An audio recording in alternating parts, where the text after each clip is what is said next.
पाकिस्तान पहले तो 15-20 साल तक अफ़गानिस्तान और भारत के मसाइल में ज़्यादा उलझा हुआ नज़र आता था। पाकिस्तान के मसाइल तब भी थे अंदरूनी, मगर अब तो इतने ओवरवेलमिंग सर हो गए हैं कि पाकिस्तान को कुछ और सूझ ही नहीं रहा। इस आप थीसिस यानी कि बुनियाद जो है उसमें कुछ खराबी है, तो उसके ऊपर जो इमारत खड़ी होगी वो भी फ्लॉड ही होगी, उसमें भी कुछ खराबी होगी। तो आपने मजहब के नाम पे 20वीं सदी में सब कॉन्टिनेंट को डिवाइड करवा लिया। हाँ जी, 1 मिलियन लोग मारे गए, 14 से 15 मिलियन लोगों को अपने जान बचाने के लिए जो बॉर्डर बना था उसको क्रॉस करना पड़ा। और उसके बाद पाकिस्तान तो एक आज़ाद मुल्क इन वन सेंस था ना। You can't blame Hindus and Sikhs जिनको आपने निकाल दिया है, कि उसके बाद भी वही रिस्पॉन्सिबल हैं कि आपने जमहूरियत कभी कायम नहीं की, आप अपनी कॉन्स्टिट्यूशन नहीं बना सके, और जब पहला इलेक्शन हुआ तो मुल्क टूट गया। तो आप 10 साल पीछे देख रहे हैं, मैं तो 47 ऑनवर्ड्स देख रहा हूं कि इन्होंने हमेशा खुद ही अपने मामलात को बद से बदतर किया है। और अब ये हालत हो गई है कि ना आपकी इकोनॉमी किसी तरीके से मैनेजेबल है, ना आपकी पॉलिटिकल सिस्टम किसी तरीके। तो फ्यूचर यानी मैं कोई बहुत 10-20 साल बाद की बात नहीं कर रहा, 2-1 साल बाद के जो हालात हैं, अगर इसी तरह के हालात रहें कि वहाँ पे जिस तरह वर्ल्ड बैंक ने पाकिस्तान को इंडिया पे एक लीड दी थी इन द 60s, और फाइनेंसिंग करवा के हमारी जो रेट ऑफ ग्रोथ था वो इंडिया से डबल था। लेकिन इन्होंने वो पंगा ले लिया, कश्मीर में सेकंड जंग शुरू कर दी। तो उसके बाद जो इंडस्ट्रियल ग्रोथ है ना, आज की मॉडर्न मशीन टू डेवलप, वो ख़त्म हो गई। हालांकि ये फैक्ट है, मैंने वर्ल्ड बैंक के वो थे गुस्टाव पापनेक इकोनॉमिस्ट, उनकी रिपोर्ट पढ़ी है, जिसमें पाकिस्तान को एक कामयाब केस बताया जा रहा था ऑफ मॉडर्नाइजेशन। और साउथ कोरिया और ताइवान और सिंगापुर एंड में भी मलेशिया, ये चार जो हैं जो बाद में टाइगर बने, उन्होंने आके पाकिस्तान की डेवलपमेंट स्कीम को देखा, वो जाके डेवलप कर गए। क्योंकि आसियन का अगर आप फ्रेमवर्क देखें तो उनके भी बहुत डिस्प्यूट्स हैं, टेरिटोरियल ये वो, मगर उन्होंने मेच्योरिटी दिखाई दी, are not going to go to war to resolve our conflicts, हम पीसफुली निगोशिएट करेंगे, और वो करते जा रहे हैं। यही देखें, FATF की लिस्ट से हम टेम्परेरली या आई होप परमानेंटली आ गए हैं, लेकिन you have to do everything to satisfy your the international community के टेरर फाइनेंसिंग नहीं होगी, और जो टेररिस्ट अभी भी पाकिस्तान के अंदर मौजूद हैं, they will be brought to the book, put on trial and punish. Pakistan की एस्टैब्लिशमेंट अपने उन इरादों को, जो कन्फ्रंटेशन के इरादे हैं कश्मीर के हवाले से, या जो टेररिज्म के हवाले से प्रॉक्सी कार्रवाइयाँ, जब तक उनको बंद नहीं करेंगे पाकिस्तान के लिए बेहतरी नहीं होगी। जैसे इमरान खान का खुद एक डिक्टेटर बनने का इरादा था और वो नहीं बन सके, और आज भी उनका बिहेवियर डिक्टेटर बनने का, ये सिर्फ इमरान खान की हद तक नहीं है, ये एक ज़माने में हमने नवाज शरीफ के हवाले से भी देखा था। अच्छा, आपने इंक्लूड कर लिया क्योंकि हमारे लिए आसान हो जाता है जी बिल्कुल। आपको याद होगा नवाज शरीफ साहब जब when he was in trouble, तो वो 15th अमेंडमेंट के जरिए पूरी शरिया ला रहे थे, जो जियाउल हक ने भी ट्राई नहीं की। तो ये सारे व्हेन इन ट्रबल वो यही हरकत करते हैं कि इस्लाम में पनाह ले लो, और उसके हवाले से फिर अपनी डिक्टेटरशिप को एक वो क्या कहते हैं आइडियोलॉजिकल सपोर्ट भी दो। और इमरान खान तो पास मास्टर हैं उसके, इस्लामोफोबिया इस्लामोफोबिया। मैंने कहा यार बात सुनो, 20 मिलियन मुस्लिम्स जो वेस्टर्न यूरोप और नॉर्थ अमेरिका में रहते हैं, उनके पास जो सेफ गार्ड्स हैं, ह्यूमन राइट्स हैं, फ्रीडम्स हैं, वो हिस्ट्री में कभी इनके पास पहले नहीं हुए।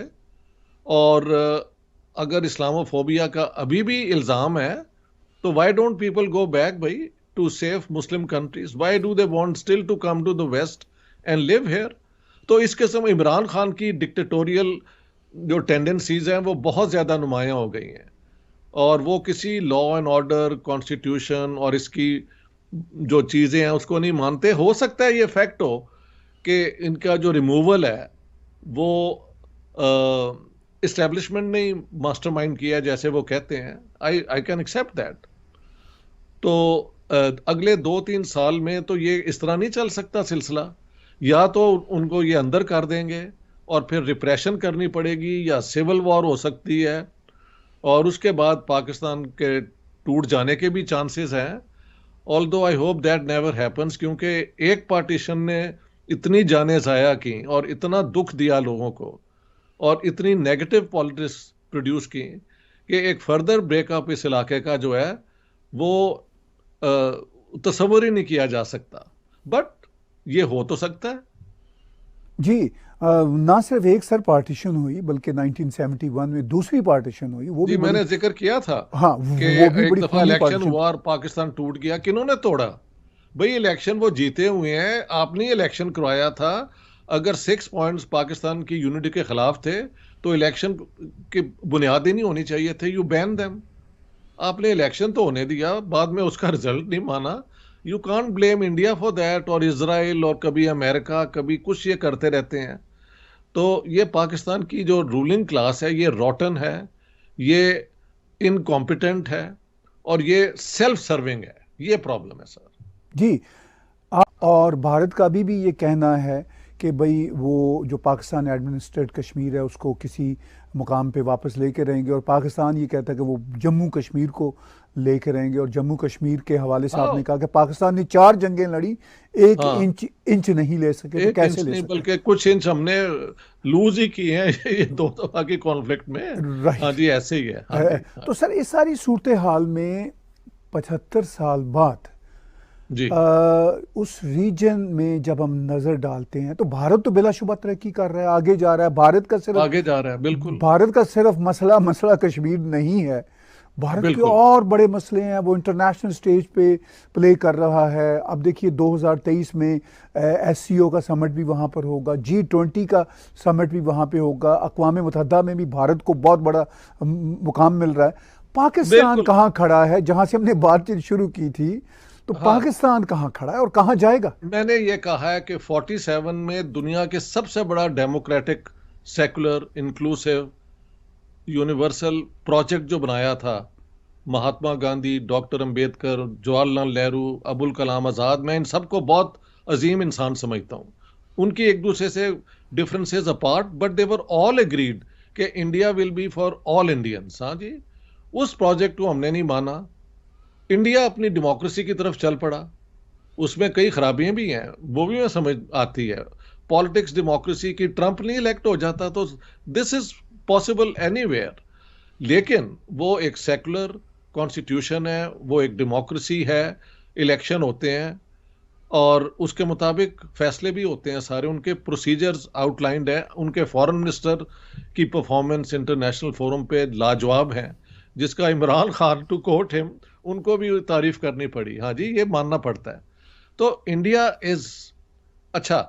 एक बात मैं एम्फोसाइज करना चाहता था, एक और टॉक शो में भी मैंने कहा है कि अगर ये G20 की या जो भी मीटिंग है वहां पे प्रेसिडेंट, ये प्राइम मिनिस्टर नरेंद्र मोदी को उनके एफर्ट से पीस टॉक्स शुरू हो जाएं रशिया की और यूक्रेन की, तो उसके बाद इंडिया को permanent member of security council को रिफ्यूज करने की कोई बुनियाद नहीं रहती। क्योंकि सारे वेस्ट में ये देखें, वेस्टर्न पॉलिसीज भी अजीब हैं। कोई बात नहीं कर रहा किसी तरीके से सीज फायर करवा दी जाए यूक्रेन और रशिया की। द ओनली मैन और the only power which is talking about it कि नो वॉर, पीसफुल माहौल होना चाहिए, वो इंडिया की तरफ से आ रहा है।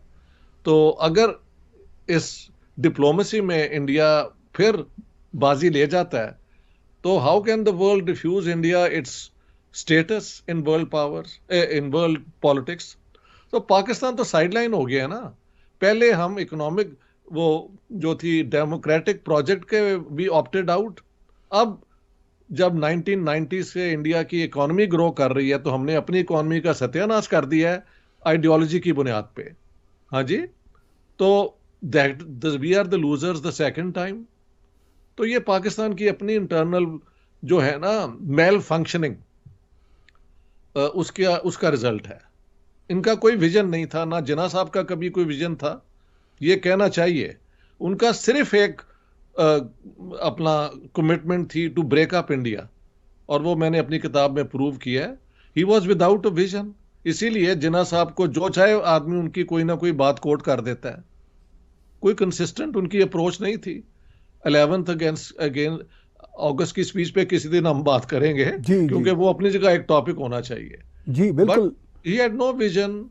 और बाद में जो पॉलिटिक्स हैं, आप भी जानते हैं, मैं भी जानते हैं, बिल्कुल डायरेक्शन लेस चली हैं। कभी हम वेस्ट के गोद में बैठ गए, कभी अब चाइना के पास ये बैठ गए हैं। ये इंडिपेंडेंटली फंक्शन करने के लिए तैयार ही नहीं है।